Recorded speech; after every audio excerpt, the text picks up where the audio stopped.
ত্রিপোলারও কিন্তু এখন বিয়ে করেছে এবং সে তার নতুন ব্যবসা নিয়ে ব্যস্ত, তাই সে এখন আর আমাদেরকে আগের মতো হাসায় না।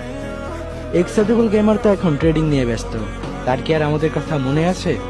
জান্নাত গেমিং এর বিয়ে হয়ে সে এখন বাচ্চার মা হয়ে গেছে। স্যাটেলাইট অর্পা মানে কাজী অর্পা তো এখন আর বাংলাদেশেই নেই, সে পড়াশোনার জন্য বিদেশে গেছে। গেমিং এর জিহাদ ব্যাক করবে করবে বলে এখনো সে ব্যাক করলো না। নাইম আলম এখন আর MP40 দিয়ে বারমুডা ম্যাপ কাঁপায় না। মামা প্রবলেমের বাতিন মিয়া, নুপ মামা, টস বাংলা গেম, তারা এখন ভিডিও বানানোর কথাই হয়তো বা ভুলে গেছে। 12 লল গেমার এখন আর আগের মতো হাসাতে পারে না।